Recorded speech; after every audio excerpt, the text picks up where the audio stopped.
Thank you. We have Senator Monning. Thank you, Mr. Chair. Well, I do appreciate the framing and addressing at least, I think, what are very important questions that not only we as a health committee should be looking at, as we're required to by statute, by constitutional requirement. We don't have a vote today. The electorate will have a vote. And my guess is most of the electorate will not drill down into this ballot measures as we're able to do even in the limited time that we have this afternoon. I do have a couple of questions. One relates to the transfer of funds to make whole the so-called loser hospitals. Are there any provisions as to how they can use the money that they receive in that make whole true-up? So the make whole true-up is done through a nonprofit, and so it is not at all governed by any of the rules of the Medicaid system. It is governed by charitable trust law, and there is a provision in the IRS 990s for the trust that states that there is a grant application process and a grant, and then a granting process. Over the years, the reasons given for those amounts have ranged from care to support indigent and charity care to general support. We'll say that on some of the instances where hospitals have listed that that supporting indigent and charity care is the purpose, when we match that up with their financial disclosures to the state, the amount that they receive from the trust sometimes exceeds the value of the charity care they gave in that year. So it's somewhat unclear as to whether there is an accountability mechanism to make sure that that money is actually being spent as it should be.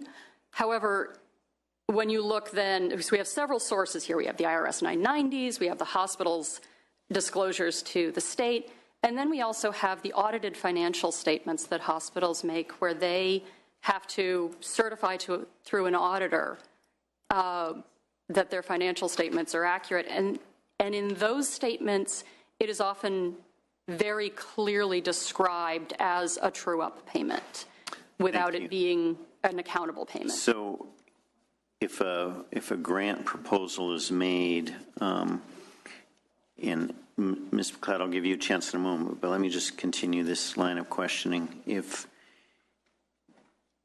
some of that support is general support, is it fair to say that could go to executive salaries? Yes. There's no requirement in law that it go to indigent care services. That is accurate.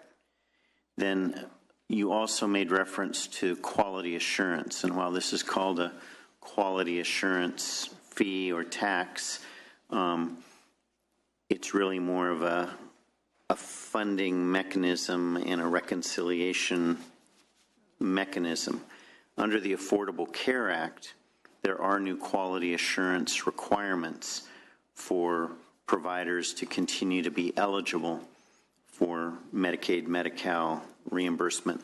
Is there any overlap between this and the new quality assurance requirements under the Affordable Care Act? I wouldn't say that there's a direct connection, because the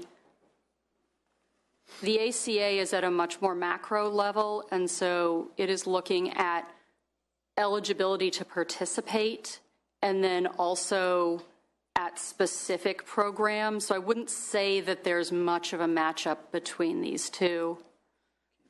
Thank you. And then a final question on the, I don't know if I have the name exactly right, but the California Health Trust Fund, the nonprofit entity. Am I correct in understanding that it receives its funding from the true-up in the distribution to, let's say, winner and loser hospitals? That actually is where my colleague was going with some of the descriptions of the campaign finance aspect. Right. I was going to get to that. There is much of the money we know comes there, but there is no one place where we can see the entire accounting of what money goes into that trust. But at least some of the money that goes into that trust Yes.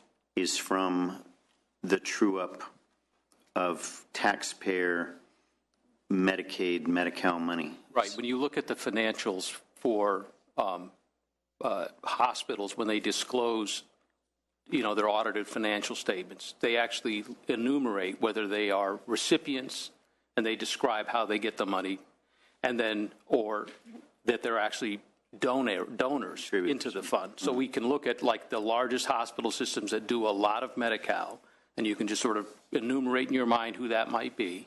And you look through their financial statements, you'll see them making, tens of millions of dollars of annual contributions into the California Health Foundation and Trust. And then the hospitals that have less Medi-Cal exposure, that are, quote, losers, which is they tend to have a very rich payer mix, and they tend to be suburban hospitals in nature, in places that are well off.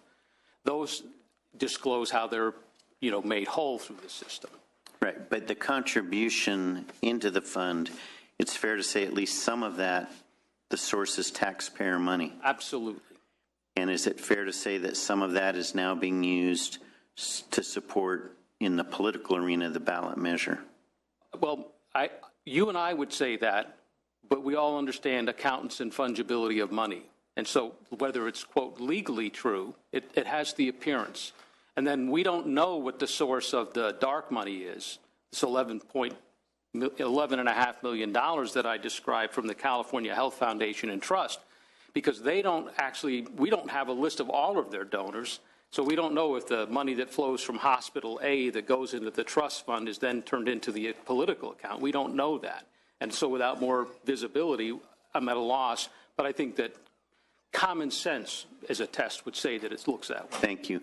And then, Mr. Chair, with your permission, is it all right if I ask Ms. McLeod if she wants to respond to any of those questions that I directed? Thank you. Yes, I would. I think that there's been a significant mischaracterization of California Health Foundation and Trust, and I'd like to shed some light on that for you so that you are aware of what does go on. California Health Foundation and Trust is a 501c3 entity that operates under those laws in California. It has been in place for a number of years, if not decades. It is related to California Hospital Association. Historically, California Health Foundation and Trust, CHFT, I will refer to it as, has served as a administrator or as a conduit for grants from various programs, federal grants, disaster planning grants, critical access hospital grants, rural hospital program grants, and now most recently, hospital fee program grants. I'd like to put that in context for you. In any one given year, well, more specifically, in the current year, calendar year 2016 of the hospital fee program, there's approximately $8 billion in transactions happening in the hospital fee program through the Medi-Cal program. There are just a little over a half dozen hospitals or systems that are harmed by the redistributive effects of the program. And as a result, they have certain patient, Medi-Cal, Medicare, indigent, other community activities that are potentially at risk as a result of those losses. The losses, let me put in context, $8 billion a year in transactions in a fee program, the losses are about $50 million and about a half a dozen hospitals. So yes, those hospitals can apply for grants through the 501c3, not to cover their losses, but to continue programs that are in place and not have to shut those programs down as a result of losing money through the hospital fee program. Right. Is there any limitation on how those funds can be applied? Do they have to be applied to providing indigent services? Can they go to executive salaries or constructing a new wing or something like that? There are limitations on how those dollars are. If the hospital applies for $10 million, it may be in support of purchasing a piece of equipment for a breast health program or for a cancer program or a disease management program, and they are required to fill out accounting forms that demonstrate that the funds were spent accordingly. The funds are not used for executive compensation. A portion of the funds may be used for staff that are involved in maintaining those services. Just like any other grant program, we require, that foundation requires grant fund accounting to be responded back to CHFT and reviewed by that CHFT board. We also have been subject to audits over the years by the IRS and have always come out really clean, and we continue to expect to have more in the future and keep impeccable records on that. It is completely non-statutory. This is done in the private market through a foundation that is funded by hospitals who see the importance of hospitals that are harmed by the program being able to keep their important services open, and that's what gears this. Thank you very much. Thank you, Mr. Chair.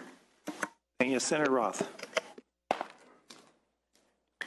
You may have just answered my question because I'm having trouble. I thought I understood how the money was flowing, but maybe I don't. In my rather naive, unsophisticated way, we have this hospital fee, and we use this hospital fee that the hospitals pay to match federal money to draw down federal Medicaid, Medi-Cal money to California. And it's about $1 billion, if I understood. And then there's some, you can stop me anytime if I'm going off the rails here. And then, more than that. And then there's the $300 million that's paid out to public hospitals who desperately need it. And so it's about $1.3 billion. So and then so how do we get the money into the foundation? That's what I want to know. And what money is that? Because there was some talk about public money going somewhere, and I was confused. Happy to explain that, and I fear what is going on today is a diversion or a red herring away from the real issue of the hospital fee program and a diversion of your attention towards a foundation not-for-profit program. I will put an illustration in front of you that is rounded. I know Mary Cantwell from the department would have specific numbers for you, but for ease of this body, these committees today, let me just say, for example, the hospitals are currently paying approximately $4 billion a year in the hospital fee. The state of California keeps $1 billion for itself, for general fund relief, for children's health care coverage for the Medi-Cal program. It leaves $3 billion remaining. That $3 billion draws down $3 billion in federal dollars. So this $6 billion is then paid in increased Medi-Cal payments to hospitals with direct correlation to utilization by Medi-Cal patients in those hospitals. So hospitals pay for. Get $3. Well, but they really net $2. So how does a foundation get funded? That's completely separate and apart. It's outside the jurisdiction of the program. It's outside the statute. It's a private foundation that accepts contributions from entities that are allowed to make contributions, and then that 501c3 foundation makes grants to entities that apply for those grants with specific purposes. So hospitals could contribute to the foundation, Yes. Medical groups could contribute to the foundation, individual physicians could contribute to the foundation, and that's how the foundation gets its money. Correct. And then it operates as a 501c3 charitable foundation and is subject to the IRS rules and review by the California Attorney General, I assume, in certain cases. Yes, absolutely. And the estimated amount is about $50 million a year. It varies from year to year. It's certainly been going down over the years. And again, the $50 million then is made in grants to qualifying hospitals to support specific programs. Well, I assume you have to, the grants have to be made in pursuant to the mission statement that's set out in your articles of incorporation or whatever you have. So charitable, humanitarian, and public benefit. Absolutely. Somebody's going to apply a test to that. during an audit or a challenge. Yes, absolutely. And we find that a lot of the funding is to support, as I said, purchasing a piece of equipment for a breast health program or for a cancer program or a diabetes program. And then the hospital that receives the grant files a report of that spending. The money is not aimed towards executive compensation. It's aimed towards supporting that specific service. And it may include staff salaries that support that program, but it would be staff salary. Let me just shift to the initiative itself, which is, I guess, and maybe this relates to it too, but let me just ask a couple questions on the initiative, if I may. Our material from the LAO has a section on sentence on page 5 that says, consistent with current state law, the measure includes other circumstances that would automatically end the fee, such as a denial of approval of the fee by the federal government. So, Mr. Kiefer, did I understand you to say that if, or maybe, ma'am, it was you, that if for some reason the game changes and the federal government tells us no fee, that we have to go, that pursuant to the language of the initiative, we have to go back to the vote of the people in order to enact a program that meets the test? And the reason I ask that, I'm reading this language, and it says, except that the legislature shall not be permitted to repeal the act and replace it with a similar statute imposing a tax fee or assessment unless that similar statute is either A, a provision that furthers the purposes of the act as defined herein, or 2, is approved by the electors in the same manner, blah, blah, blah. So if the fee is disapproved by, I'm not a lawyer anymore, but if the fee is something that's disapproved by the federal government, couldn't the legislature, by a 2/3 vote or whatever, put another provision in play that furthers the provisions of the act?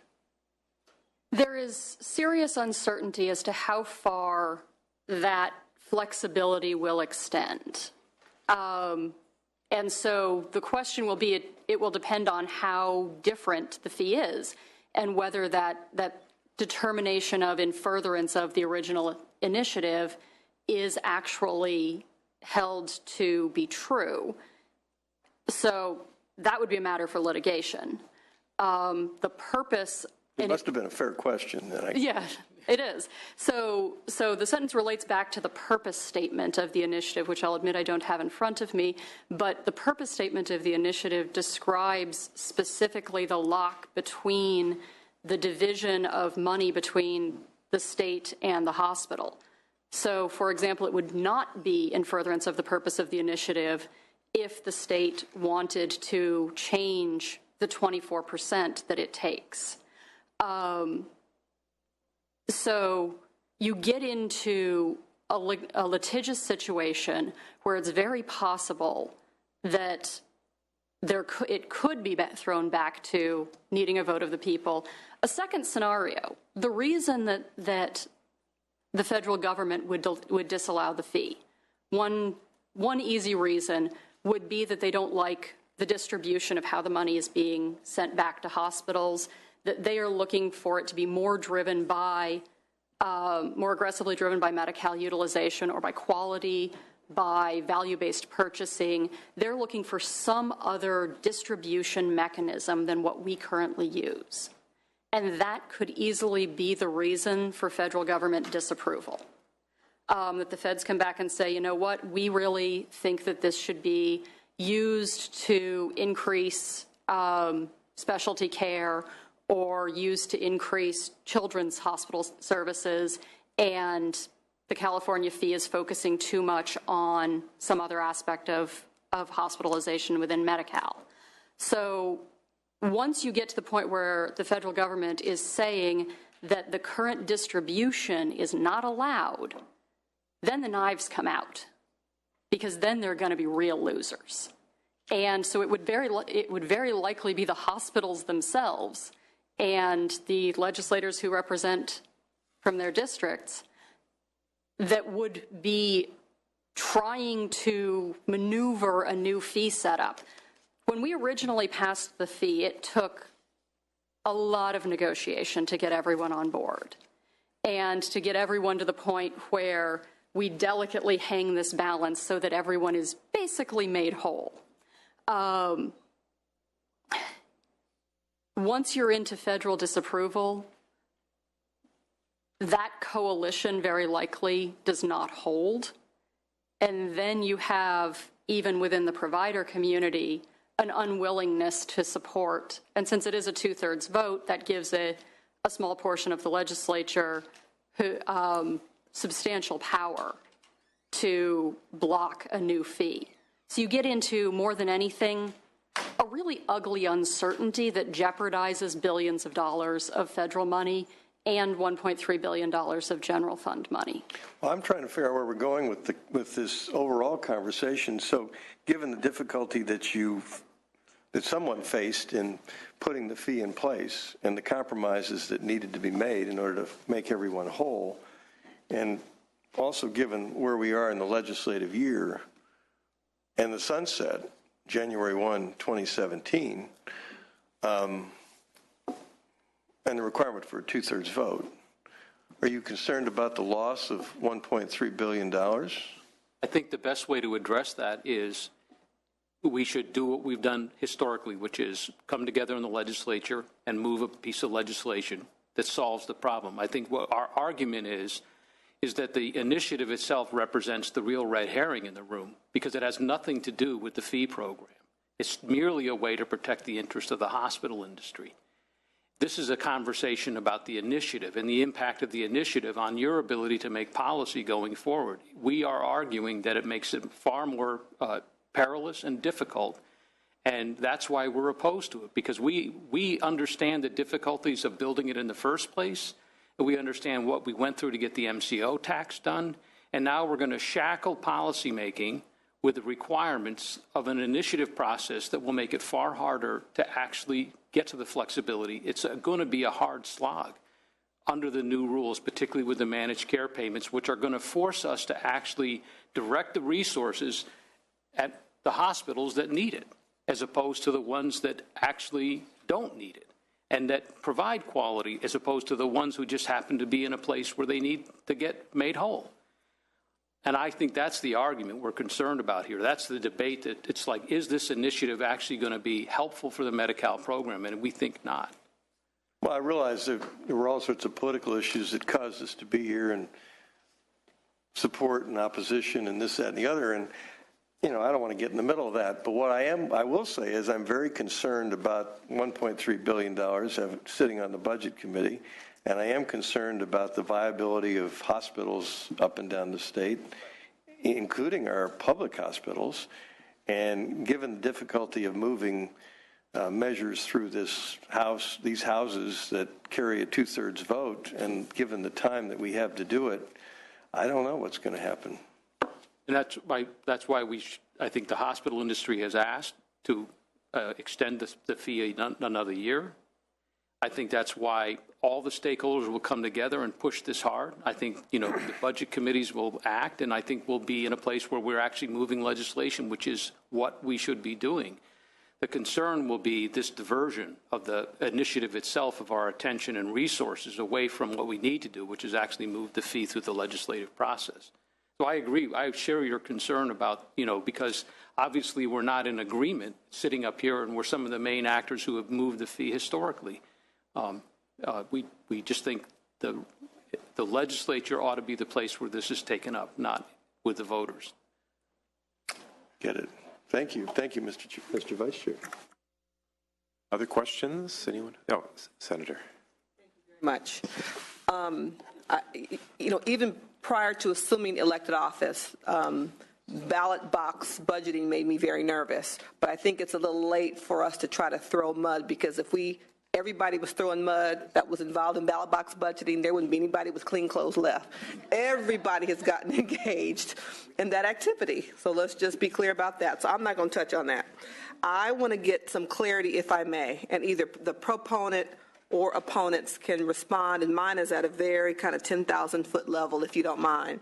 In looking at the LAO document, page 4, it states that under current law, 24% of the revenue raised by the fee creates a general fund offset in Medi-Cal.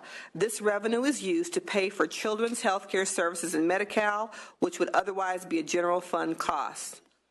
Will the new initiative change what the money collected pays for in any way? No, in fact, I wish you were here for the earlier conversation. I wish I had a clone and was in more than one place too, but It gives me the you could opportunity. have come to Rules Committee for me. It gives me the opportunity to reiterate why we are doing this initiative. That's not necessary. Just the yes or no on that question is fine. So it doesn't change. It locks in the 24% and it locks in the use of those funds so that California's 7 million children on the Medi-Cal program will continue to benefit from this program. Got it. Question number 2, page 5, requires 2/3 vote of the legislature to make any changes to the statute. Why? 2/3 vote is required now, currently. Okay, so that's just continuing on current law. Okay. Third question, on page 6 of the LAO proposal, the measure exempts fee, proceeds, and interest from Proposition 98 calculation. How do you get to circumvent Prop 98? Nobody else can. Well, we're doing it now in the statute, so we hope to make that perpetual going forward. And again, in protection of the Medi-Cal program, in protection of the Medi-Cal beneficiaries, the patients, and the communities where they live. Now, Prop 98, another ballot box budgeting strategy, was attempting to protect another population. So we're now going to get in the ballot box budgeting war of trying to carve out funds that don't benefit another ballot initiative? You know, our position on this is the hospitals are making a great investment to make sure that the Medi-Cal program is viable and provides quality services to the population. And because of its investment of $5 or $6 billion a year into this initiative, we would like the protections around the Medi-Cal program and that the funding goes towards kids coverage. Now, objectively speaking, taking off your current hat, you could conceive of a half a dozen other interest groups feeling the same thing and feeling with the same amount of gusto and integrity in terms of protecting critical publicly funded services for other Californians, right? Yes, and I invite them to contribute $4 or $5 billion a year into a program to do so. Well, that's where it gets a little slippery because some of them probably do. Thank you. Other questions? Seeing none, and we'll go ahead and open this up for the public comment. So anyone who has comments, please come forward to the mic here. And